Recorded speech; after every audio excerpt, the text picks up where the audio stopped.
Welcome to your favourite day of the week, everyone, where it's day number 16 of our advent calendar, where every day up until Christmas and Christmas itself we're going for a strange and funny story that has happened in history.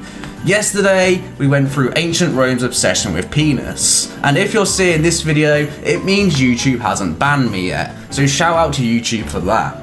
Today we've got a video about the greatest army the world has ever seen. So what is behind door number 16 of our advent calendar? I don't know why I was speaking like that.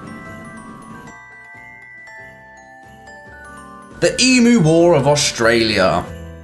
Following the end of World War I, the Australian government was keen to show support for its returning veterans, so they offered them land in Western Australia in order to farm. Setting up farms in good areas of land with no experience is an extremely difficult feat, more so that the land these veterans was given was barely usable. The 1920s saw the veterans face difficulties as Australia battled droughts, frosts, and significant rabbit infestations. When the Great Depression of 1929 hit, the farmers now faced financial challenges, and the government promised subsidies never came for them. By 1932, wheat price had fallen so low that the farmers now threatened to harvest the wheat but refused to deliver it. The issues that the farmers were facing were deep.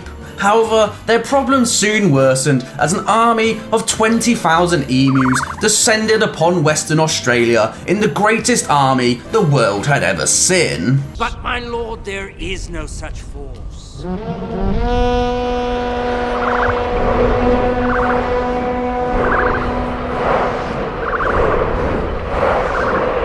The flightless bird stands at 6'5" tall and weighs up to 100 pounds, and it was an army bred for a single purpose: to destroy the world of men. Until 1922, emus were a protected native species, when they were officially reclassified as vermin after making a scene by destroying crops. They regularly migrated to the coast from inland regions after breeding season, and with the new farmland the veterans owned being cleared and having additional water supplies for the livestock, the emus found these lands were the perfect habitat. 20,000 emus were now causing chaos on the farms of the veterans, spoiling the crops and destroying the fences, which allowed rabbits to come through and wreak more havoc. The farmers voiced their concerns to the Minister of Defence, and having served in World War I, they knew of the effectiveness of machine guns, so requested their deployment to deal with the emus. It was agreed upon for the deployment of troops if the farmers provided food, accommodation, and payment of ammunition for the soldiers, and a cinematographer was sent along to film the war effort. It is believed by historians the footage would have been used as a propaganda piece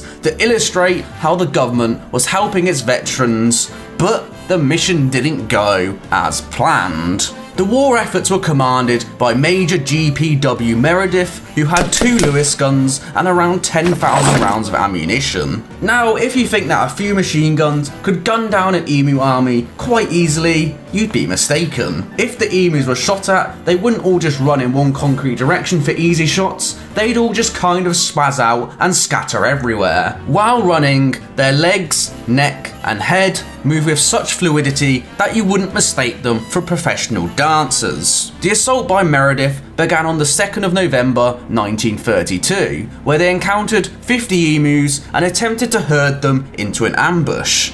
However, the birds mostly stayed out of range of the guns, and when firing commenced, they zipped off in every direction, causing chaos by destroying the farmland beneath them with their powerful legs while running. The second round of gunfire by Meredith proved more fruitful than the first, with around a dozen emus killed. Australia had taken first blood in the Emu War, and now it was game on. 2 days later, on November the 4th, an ambush was established where 1,000 emus were spotted. The gunners learnt from their previous mistakes, and now waited before the emus were point blank before firing this time. As the emus approached and got to point blank range, the soldiers now opened fire with their machine guns, and you'd think there'd be many casualties, a bloody battle. However, only roughly 10 emus were killed before the machine gun jammed and they scattered off in every direction again. By the fourth day of the assault, it seems that the emus had developed quite sophisticated military tactics, as they now appointed leaders into their army. As one army observer notes, each pack seems to have its own leader now, a big black plumed bird which stands fully 6 feet high and keeps watch while his mates carry out their work of destruction and warns them of our approach. After failing in open combat and an ambush, Meredith now tried to mount the guns on a truck and pursue the emus at speed. But this proved ineffective as the birds outran the truck and the ride was so rough that the gunner was unable to fire any shots. 6 days into the campaign, roughly 2,500 rounds of ammunition had been fired, which was 25% of the total rounds the army had, and this only killed roughly 50 to 200 emus. When one New South Wales state Labour politician inquired whether a medal was to be struck for those taking part in the war, his federal counterpart in Western Australia responded that they should rightly go to the emus, who have won every round so far. Due to the failure of the operation, Meredith now withdrew his troops, and the emus had won round 1. Their attacks on the crops continued, so the farmers requested more support from the army. As there was no other competent military generals in the area, Meredith once again led the assault and started his second campaign 5 days after the first one had been withdrawn on the 13th of November, and over the first 2 days, approximately 40 emus had been killed. The troops had obviously learned from the first campaign's failures, as by December the 2nd, roughly 100 emus were being killed per week.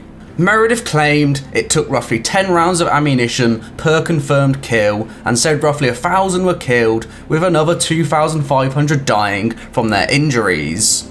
It was still seen as a failure, however, from the higher-ups, and the Great Emu War came to an end on December the 10th, 1932, and it seemed like the emus had won. They continued to cause crops destruction, and unfortunately for our feathered friends, a year later, in 1934, Australia provided the ammunition the locals needed, and roughly 57,000 emu lives were claimed in a 6-month span. Today in Australia, emus have regained their protected animal status, and there are currently roughly 620 to 720,000 wild emus living there. So I hope you've all enjoyed day 16 of our Advent Calendar, everyone, and thank you all for watching. One of the greatest battles of wars of all time, I think. Probably a lot better than whatever Game of Thrones put out in Season 8. So join us tomorrow, we cover Caesar's encounter with pirates. Make sure you're subscribed so you don't miss that, and I'll see you all then. Peace.